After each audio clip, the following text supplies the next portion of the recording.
ভারতের উৎসব, ঐতিহ্যের ধারক ও বাহক রামনবমী। রাম নামের মাহাত্ম্যে বিশ্বাস রেখেই শ্রীরামচন্দ্রের জন্মদিন পালিত হয়ে আসছে ভারতবর্ষে। রাম নামে কি এমন মাহাত্ম্য আছে, তা কিন্তু ছোটবেলায় যদি ফিরে যাই তখনকার কথা তখন মনে পড়ে।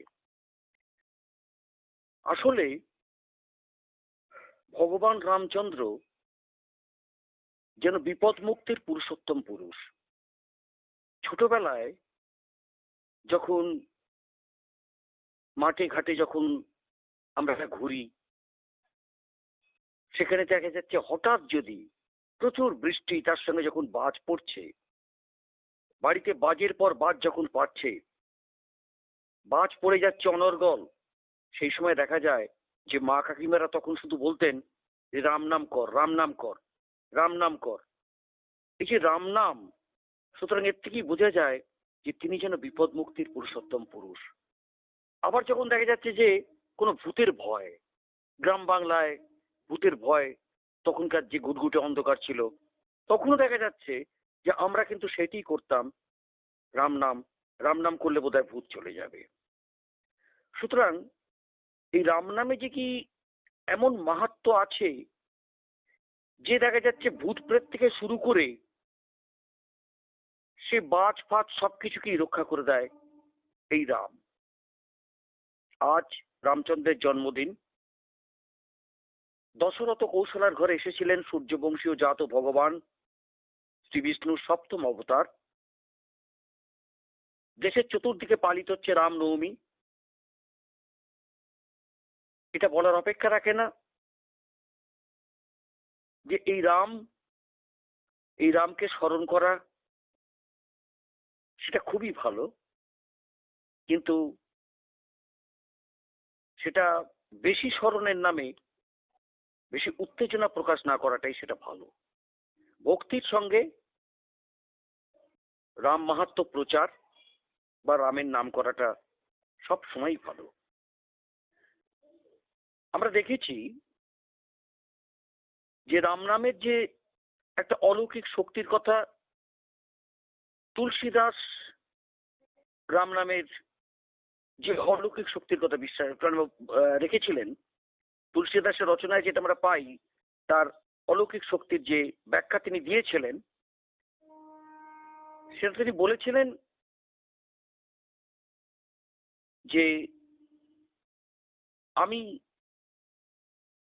রঘুদেব প্রধান রাম নামকে অভিবাদন জানাই, এবং তিনি বলেছেন সূর্যদেব, অগ্নিদেব এবং চন্দ্রদেবের প্রতিনিধিত্বকারী বীজ অক্ষর নিয়ে গঠিত এই রাম নাম, যে বীজ অক্ষর যথাক্রমে রা, অ ও ম, এই পাদটিকায় তিনি ব্যাখ্যা করেছিলেন সংস্কৃত বর্ণমালায় প্রতিটি অক্ষর ও ধ্বনি এক একটি বীজ মন্ত্র, যা ঈশ্বরের একটি গুণকে আহ্বান করে। রাম নামকে বিশ্লেষণ করলে দেখা যাবে এটি দুটি অক্ষর রয়েছে, কিন্তু বীজ মন্ত্র তিনটি, র, অ ও ম। এবার আমরা আসি, এই বীজ মন্ত্রটা কি? র বলতে সূর্য, অ বলতে অগ্নি, আর ম বলতে চন্দ্র। এই চরাচরে আলোর তিনটি উৎস সূর্য, অগ্নি ও চন্দ্র। তাই রাম নাম জপ করা হলো ঈশ্বরের পরম আলোকে আহ্বান করার একটা পদ্ধতি। ভারতের উৎসব ঐতিহ্যের ধারক ও বাহক যে রামনবমী, সে কথাটা আমি বলেছি। এবং মধ্যযুগীয় ভারতে ভক্তিবাদ আন্দোলনের অন্যতম উৎসব ছিল এটাই। দেশের নানা স্থানে অত্যন্ত নিষ্ঠা এবং ভক্তিভরে পালিত হয় এই দিনটি। রাম জন্মভূমি বলে কথিত আছে উত্তরপ্রদেশের অযোধ্যা। ভগবান রামের গল্প, লোককথা, পৌরাণিক কাহিনী বর্ণনা করা হয়। ভক্তরা দিনভর কীর্তন ভজনে অংশ নেয়। দেশের উত্তরাঞ্চলেও ভগবান রামের নবজাতক রূপের ছোট্ট মূর্তি পূজা করার কথা প্রচলিত আছে।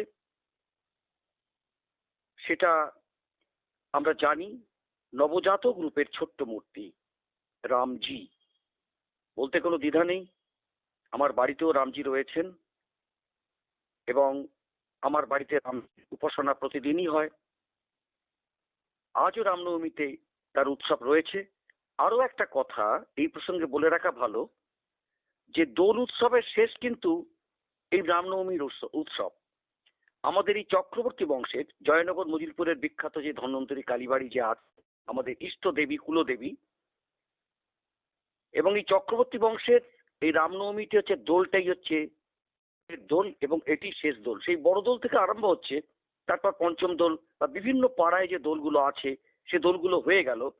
আজকের যে রামনবমীতে এই দোলটা, এটা সম্পূর্ণভাবেই চক্রবর্তী পাড়ার দোল, চক্রবর্তীদের দোল। এবং আজকের আমাদের সেই রামনবমী ব্রত চলছে। শিশু রামের প্রতি শ্রদ্ধা জানাবার জন্যে দিনভর উপবাস এবং ব্রত পালন করার চলছে। এটা ব্যক্তিগতভাবে আমি দক্ষিণ চব্বিশ পরগনার এক রত্নগর্ভা সহোদরা জয়নগর মজিলপুরের চক্রবর্তী পাড়ার কথাই বললাম প্রসঙ্গক্রমে। আজকে সেই দোল পর্ব, যদিও এই দোল পর্ব ম্লান হয়ে গেছে, তার কারণ বড় দোলটাকেই সেটা সবচেয়ে বেশি প্রচলিত এবং বড় দোলটাকেই দোল হিসেবেই চলে, যেটা প্রথম যে দোলটা যেটা আসে দোল উৎসব। কিন্তু এটা এক একটা জায়গায় এক এক ধরনের রীতি অনুযায়ী হয়েছে। এই প্রতিটা পাড়াতেই জয়নগর মজিলপুরের এই দোল উৎসব হয় এবং সেক্ষেত্রে এই জয়নগর মজিলপুরের ঐতিহ্য মঠ মন্দির মসজিদ দেব দেউল সবেতে ভরা। এবং সেক্ষেত্রে এখানেতে সম্প্রীতির একটা সবচেয়ে বড় জায়গা আর কি, যে সর্বধর্ম সমন্বয়ের যে জায়গা, সে হচ্ছে জয়নগর মজিলপুর। তো এই প্রসঙ্গে এই রাম নাম সর্বশ্রেণীর মানুষের সর্বশক্তির আধার।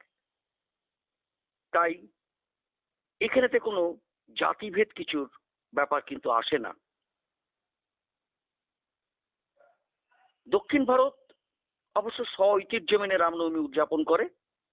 রামের সঙ্গে সীতা লক্ষ্মণ ও ভক্ত হনুমানকে সম্মান জানাতে কর্ণাটকের বিভিন্ন অংশে রথযাত্রার আয়োজনও করা হয়। জাতি ধর্ম নির্বিশেষে পথ চলতি মানুষকে পানাকাম অর্থাৎ গুড় দিয়ে তৈরি এক প্রকার পানীয় আর কি পরিবেশন করা হয়। এটা আমরা পড়ে জেনেছি। কোথাও কোথাও রামগাথা কর্ণাটকী সঙ্গীত পরিবেশও হয়।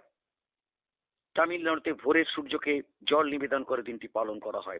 এইরকম বিভিন্ন ভারতবর্ষের যে বৈচিত্র্য, সেই বৈচিত্র্যে দেখা যাচ্ছে যে তার সঙ্গে রাম নামের যে বৈচিত্র্য রয়েছে, যে রাম নাম সর্বশ্রেণীর মানুষের সর্বশক্তির একটা আধার, এটি আজকের আমার মূল কথা। সুতরাং সর্বশক্তির আধার, সম্প্রীতির আধার এই রাম নাম। তাই সর্বশ্রেণীর মানুষের সর্বশক্তির আধার হলো রাম নাম। রাম নামের মাহাত্ম্য এটাই। সুতরাং ভগবান রামচন্দ্র বিপদ মুক্তির যে পুরুষোত্তম পুরুষ, সবাই তাকে স্মরণ করতে পারেন। এতে কোনো ভেদাভেদ কিছু নেই। এবং রাম নামের মাহাত্ম্য তিনি স্পর্শ করবেন। রাম নামের মাহাত্ম্যে বিশ্বাস রাখলেই তবেই রাম নামকে মাহাত্ম্যকে জানা যাবে।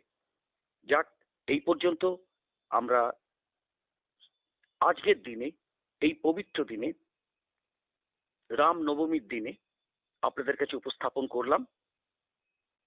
আমরা এর আগে নিশ্চয়ই শুনেছেন আপনারা যে আমরা এই যে চলছে ষষ্ঠী সপ্তমী অষ্টমী নবমী দশমী এই যে পর্যন্ত চলবে, কাল অষ্টমীতে চলে গিয়েছে। আপনারা দেখেছেন সবাই যে যে আমরা দেখাবার চেষ্টা করেছি অন্নপূর্ণা পুজো। আজকের নবমী, আজকের নবমীতে আমরা রামনবমীটা দেখাচ্ছি। আশা করছি আপনাদের ভালো লাগবে এবং আপনারা শুনুন। এখানে একটাই কথা এবং এটা সর্বশেষ কথা, রাম নাম সর্বশ্রেণীর মানুষের সর্বশক্তির আধার। এটা হচ্ছে সবচেয়ে বড় কথা। আমাদের ভারতীয় সংস্কৃতি এর উপরই দাঁড়িয়ে আছে। সেক্ষেত্রে রাম নামের মাহাত্ম্য নতুন করে বলার কোনো অপেক্ষা রাখে না। একটা কথা কি, ছোটবেলাতে যখন মনে পড়ে, যখন আমরা শুতে যেতাম তখন মা, দিদিমা বা ঠাকুমা, কাকিমা এরা সবসময় বলতো কি যে বালিশে রাম নাম লিখে তবে শুবি। কেন? না তাহলে কোনো রকম ভূত পেট আসবে না, ভালোভাবে ঘুম হবে। তা সেই অভ্যেসটাই কিন্তু থেকে গিয়েছিল অনেক বছর ধরেই। পরবর্তীতে ছেলেদের মধ্যে সেটা প্রভাবিত হয়েছে। কিন্তু এখন ভাবি, এখন তো এগুলো সব কল্পনা। আমরা রাম নাম রেখে কিন্তু শুতাম, আর রুটিন মাফিক, কিছু বলতে হতো না, সেই ভীতিটা ছিল। এরপর এই রামের ব্যাপারটা যখন আসছে, তখন দেখা যাচ্ছে কি যে রামের সঙ্গে সবচেয়ে বড় কথা যেটা দরকার সেটা হচ্ছে কি না, হনুমান কথা। হনুমান চল্লিশায় আছে যে হনুমান চল্লিশা যদি ঠিক মতো পড়া যায়, পড়লে তখন আর রামের তখন দরকার হয় না। এই যে ভক্তি, একদিকে লক্ষণের তার ভক্তি আর হনুমানের ভক্তি, এই ভক্তিটা না চিন্তা করা যায় না যে তাদের যে চরিত্রে যে রামের প্রতি যে ভক্তি, সেই ভক্তি ভাবটা কিন্তু এটা ভীষণভাবে দেখা যায় বিশেষ করে উত্তরপ্রদেশের দিকে। যদি সংকটমোচন মন্দিরে বেনারসে যদি যাওয়া যায়, সেই সংকটমোচন মন্দিরেতে গেলে যে বজরংবলীর যে দারুণ মূর্তি এবং প্রচুর ভিড় হয়, ঠিক তার উল্টো দিকেই কিন্তু রামের মূর্তি আছে মুখোমুখি, এবং সেখানেতে হনুমান চল্লিশা সব পাঠ করে যাচ্ছেন। এ প্রসঙ্গে আরো একটা কথা, যে আমাদের যে সবচেয়ে যে এখানকার বলা যায় যে ভারতবর্ষের দ্বিতীয় বৃহত্তম মেলা গঙ্গাসাগর মেলা, সেই গঙ্গাসাগর মেলার যে কপিল মুনির আশ্রম এটা কিন্তু সম্পূর্ণ অযোধ্যার হনুমান ঘেরিত। যে মহান্তরা সেখানে আছেন, সেখানে চিন্তা করা যাবে না সেই হনুমান ঘেরির যে মন্দির, সে অনেক উঁচু মন্দির কিন্তু প্রচুর হনুমান, সংকট বচনও প্রচুর হনুমান। সুতরাং এইসব জায়গাগুলো গেলে তখন বোঝা যায় যে এই হনুমান ঘেরি মানে হনুমানের যে যতগুলো আছে, মানেই সেটা হচ্ছে রামের ব্যাপার। আর উত্তরপ্রদেশের আরো একটা কথা যেটা মনে পড়ছে, যে যখন বেনারসে মণিকর্ণিকার ঘাট, যে ঘাটের কিন্তু সারা দিন আগুন জ্বলে, অর্থাৎ কিনা সব দেহ সব সময় একচে পুড়েই যাচ্ছে, সেই মণিকর্ণিকার ঘাটেতে যখন দেখা যায় যে যখন শবদেহগুলো যায়, আমাদের যেমনি শব্দ যখন যায় তখন হরিনাম সংকীর্তন বলো, হরি হরি বল বলতে বলতে যায়, কিন্তু ওখানে রাম নাম সৎ হয়, রাম নাম সৎ হয়, অর্থাৎ জন্মে রাম এবং শেষকালেও রাম। তাই রাম যে কি শক্তি, সেই শক্তিটা বোঝা যায়, এবং রামের প্রতি ভক্তিটা যে প্রগাঢ় কত সেটা বোঝা যাবে কিন্তু ওই দিকে। আমাদের এদিকে তুলনামূলকভাবে পশ্চিমবঙ্গে ওই যে ব্যাপারটা, সেটা কিন্তু এইভাবে পাওয়া যায় না। এমনি সব দেবদেবীর প্রতি ভক্তি, সব দেবদেবীর সমস্ত কিছু ব্যাপারটা আছে, কিন্তু ওখানেতে উত্তরপ্রদেশের যারা এই হিন্দুরা, তাদের কিন্তু ঘরেতে সব রামের ছবি, রাম, সীতা, হনুমানজি, লক্ষণ ঠাকুর আসবেই। আর রামজি প্রসঙ্গ বলেইছি, অযোধ্যার যে রামজি, রামজি যে ছোটবেলায়, সেটাই আজকের পুজো, সেটা বলা হয়েছে।